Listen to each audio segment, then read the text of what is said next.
نحمده ونصلي على رسوله الكريم أما بعد فأعوذ بالله من الشيطان الرجيم بسم الله الرحمن الرحيم حتى إذا جاء أمرنا وفارت النور قل نحمل فيها من كل زوجين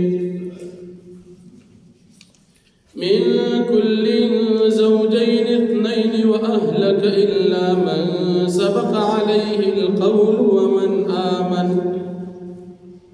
وما آمن معه إلا قليل صدق الله العظيم. سورة هود 12 پارا 40 نمبر آیت دی. د نوح علیہ السلام واقعہ شروع. نوح علیہ السلام کشتے جوړ کړه. د کشتے چې کله تیار شوه الله رب العالمین نوح علیہ السلام ته یو علامه اخودلا چې کله دا تنور جوش کوي او د دینا اوبر روان شي دا بستاسو د پارا خبرداري وي چې په کشته کې کېږي. د محرم الحرام لسم تاریخ دی. نوح علیہ السلام ټول مسلمانان چې کوم ورسره اغوی د کشتے پا برنی چت کے کینول پا دویم چت کے ہغا خلق اغا مخلوق کینو چکم خلق پا کورون کے ساتھی ساروی او پا دریم چت لاندین چت کے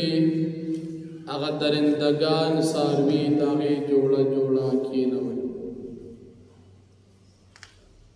نوح علیہ السلام چې کله دا اوبه ولیدې چې د کوی دا تنور نه روان شو نو نوح علیہ السلام په حیواناتو باندې گزار کو. په خلاص کې په مذکر ساروی او په غسلاس کې مؤنث ساروی به نیو او کشته تبخی پدیب طریقے سر مارغان هم خلاص کے مذکر او بگسلاس کے مؤنث جوڑا جوڑا بے کشتے تخی جوڑا. کشتے کے 100 کسان علماء پا کے مختلف اقوال ذکر کری. مشہور قولدار چدا اتیا یا 2 اتیا کسان. امام احمد رحمت اللہ علیہ فرمائی چی دا 9 کسان. امام مقاتل رحمت اللہ علیہ فرمائی چی 2 کسان. دا مسلمانان کشتے کے کینول اغا کسان تزان سر مکینوا چکم کسان پبارکی دا عذاب فیصلہ شوید. د نوح علیہ السلام بی بی واعلا اغا کافر او زوی کنعان اغا هم کافر اغوی پا کشتے کے کینا ناستل کلچ کشتے کی دی برابر شو. ادب د کشتے نوح علیہ السلام دی خپل ملګرو ته اخودو چې د الله نوم بواخلی کشتے کې کینی سورلے باندې کینی الله یاد کړي. ذکر د دې سورلے او درول او جاری کول دا دواړه د الله په قدرت کې دي. کشتے کې کیناستل د الله نوم واخیست. زمکی اوبر اپری خودی آسمان نه اوبه شروع شوي. سلویخ ترزی دا اوبو روان شو او دمر اوبدی چې کشته په پکې روانه و دا په شان د غرونو باندې چپې والي د تفسیر جلالین لیکي چې کل جبال فی الارتفاع والعظم غټه کشته و وبم ډېرې چې کله وبم ډېرې او کشته هم غټې لکه درې چته کشته وي 300 غزه اوږده وي خو غټه کشته ده دې به چپې داسې وال لکه د غرونو په شان به جاري و کشته خوا کې وکتل وبله ډېرې شوې نه وي د نوح علیه السلام زوی کنعان ولاړ دې ډډې ته ولاړ نوح علیہ السلام دی خپل زوی ته وی راځه کشته ده کافران نه جدا ولاړ دي یا د کشته نه ډډې ته ولاړ دي یا د نوح علیہ السلام د نورو بچو نه په ډډه باندې دي او یا د خپل پلان نه یو ډډې ته دي وتوی بچی کشته ته راځه د کافرانو مرګتیا مکو راځه عذاب دي نوح علیہ السلام تدازوی وی دی غر تخیجم کو بډیر مشنو په دی غر باندې وزد او کو نه بچ نوح علیہ السلام ته فرمایي الله نه ایسو بچ کوون کی نشته راځه کشته خبرې شروع وی مکالمه شروع وزوی کتر او پلار په کشته کې دی په دی وخت کې چپراله ازوی او یو سلویخ ترزی دا اوبو چلے دے اللہ پاک داغین آباد اوبو تا حکم زمک اخبلی اوپر آخ کی باران دا برا طرف نا ادری دو آجی کم لگی لگی اوبو پا نهرونو پا ولو کی روانش کشتے پا جودی غرباندی چی دا موسل سرخوا کی دا غر دی پا دی غر باندی کشتے ادری دا دا دا کشتے دا نوح علیہ السلام حالت کمزے باندی چی دا نوح علیہ السلام کشتے ادری دا دا دا جودی غر دا اوچت باندی اس پا دے دے کی دا نوح علیہ السلام پا وقت کی دی کم تنور جوشوالی دا کم تنور نو پدې کې علماء مختلف اقوال ذکر کړي یو قول دا ذکر کړي چې دا د آدم علیه السلام د وخت حوا بی تنور هغه په ډوډۍ په خولي خاص تنور ته مراد یو قول دا چې د نوح علیه السلام په کور کې خپل د ډوډۍ تنور هغه تنور جوړ شو د عبود تنور نه راوتل دا علامه د عذاب دراتلو نور اوبو راوتل دی کې صدا سي مقصود تو چې دا اوبو کله دی تنور نه راوته بس تاسو کېشته کې کېنی علامه دا و ځکه تنور نو بنه راوځي خدا علامه را دی و چې تاسو بزان بچ کوي کېشته کې مکېنی کلا کله چې تنور نو روان شي او دریم قول دا چې دا په کوفه کې یو خاص تنور د ډوډۍ په خولو هغه نو روان شي او یو قول پکدار چې تنور نه مراد د زمکه د مخ چې عام زمکه نه لکه د چینه په شان روانه شي زمکه په عام تور وبنځي خدا علامه ردی و چې کله عذاب راځي نو د زمکه نه به اوبر روانه شي بس دی وخت کې بتا سو خپل کېشته تزان نه رسو نوح علیہ السلام کېشته سلویخ پر دې طریقې سره او چلے دلا ټول کافران هلاک شو پدې کافران هلاک شو د کې د نوح علیہ السلام بچي کنعان او بیبي واحلم واغی کافران لار پیغمبر دی او بچی او کور والا کافران دی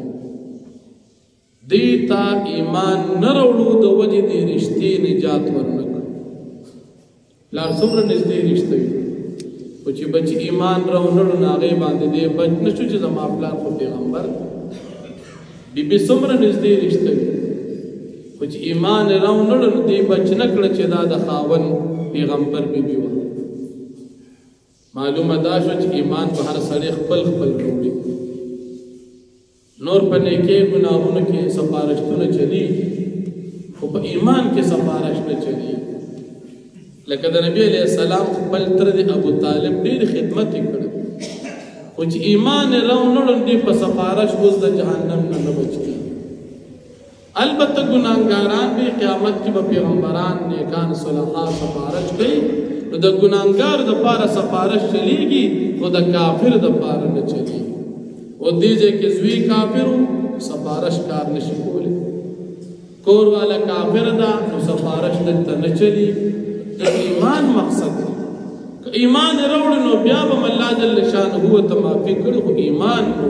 چې ایمان نو نجات میلولی شو. معلومه دا شو چې د نجات او د هلاکت بنیاد ایمان دی. که ایمان چا راوړو الله پاک به نجات ورکړي او که ایمان چا راونړو د تمام دنیا بزرگان دی د جهنم نه نشي بچ کړي. که بنیاد دی د دې وجې نه زمونږ او ستاسو عقیده ده که د یو سړي ایمان وي نو که هر څومره ګناهونه یې کړي الله به یو ورځ دی خامخا جنت ته بوځي. هر څومره ګناهونه چې کړي کله چې الله په فضل وکړي وباسي به او جهنم نه او جنت کې به داخلي. او که د تمام دنیا ډېر نیکۍ یې کړي خو چې ایمان ورسره دی دی به د جنت په دروازه هم نه داخلي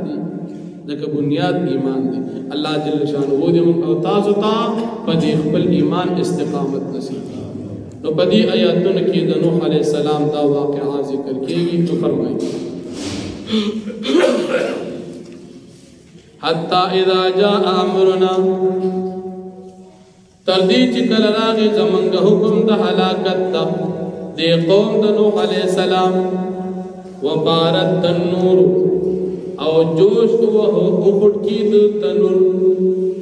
قلنا من اوی احمل فیہا تکینوا پدے کشتے کی نوح علیہ السلام تبو من کل زوجین دہر جوڑینا اتنین دودوا مذکر و مؤنث مادا او نر ہر جوڑینا کاغا مارغان دی که درندگان دی او ککورون کی خلق ساتی مسلمانان نا علاوے پکی دا کینا وَأَهْلَكَ أَوْ بَلْ أَهْلَكَ كِنَوَا إِلَّا مَنْ سَبَقَ عَلَيْهِ الْقَوْلُ مگر هغه څوک چې پاغه باندې فیصله شوی د الله جل شانه وینا د عذاب الله د چا د هلاکت خبره کړی دا حق او پکې نه کینو نور نور کینو. ومن آمن او هغه څوک کینوا چې چا ایمان وروړي وما آمن معه او ایمان نور وروړي د نوح علیه السلام سره الا قلیل مگر کم کسان کم کسان نه نیم سو کال کې زیات تعداد اتیا اتوات یقینا ډیر کم. وقال نوح علیہ السلام ارکبوا فیها تاس سوارشی پدی کشتے کے بسم اللہ مجریها پنم دا اللہ پاک جاری کے دل دی کشتے دی و مرساها او ادری دل دی کشتے دی پدی ذکی دا لفظ دی مجریها. تمہیں بعض مرگری چی دا تلاوت کی دا غلط کی بعضی وی دا مجریها. دا قاری عاصم کوفی سیب چی زمان دو استاذ دا قراءت کم امام دی فطریقہ دا حفظ باندی و قرآن مجید کی صرف یو امالت امالک کبرا اغا امالک کبرا پا دی لفظ کی دا مجریها. انکا و استاذانوی دا بداسی لستلشی لکه څنګه ہمارے پیارے دی کی دا کم ریدا دق شان بدال استلشی دیتا امالک کبرا ہوئی نو لکلی شوی مجریها دی ولستلی با مجریها نشی مجریها. سوک مجریها ہوئی هم غلط او کسوک مجریها ہوئی دا هم غلط لستلی بشی مجریها. دا دا تجوید دا قواعد سر تعلق ساتی خدا لفظ بٹک کول پکاری. ان ربی بیشک رب زما لغفور خامخا بخون کی دی رحیم رحم کون کی وہی تجریبیم او دا کشتے جاریو پدوی باندے پی موجن پچپو کے گل جبال پشاند غر پشاند غرون پشاند چپے والے ونادا آواز کو نوح علیہ السلام ابن اخبر زیتا وکانا فی مازن او دیو پیو کنارا کید کشتینا یا بنی اے بچیا ارکب معنا تکین زمن سرا سورلے کشتی ترازا ولا تکم مع الكافرین و تمکی گاد کافران سرا قال اویدی بچی سآوی زرد چیزو پنا انسم الى جبل دی غرطا یاسمونی من الماء چما ببچ کی دا تکلیف دوبونا قال نوح علیہ السلام او فرمائل لا عاصم اليوم نشتر سوک بچ کون کے ننروز من امر اللہ دا عذاب دا اللہنا الا من رحم مگر کبچا اللہ پاک رحم اکی وحال بینہم الموجو او حائل شوارا غلب ما بین دبی کے چپا فکان پسجد زوی من المغرقین دغر کی دن کنا زوی حلاک شو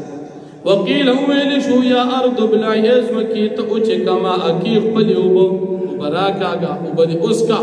ويا سماء او اي اسمانا اقلعي تدي بندك خبليوبو وغيد الماء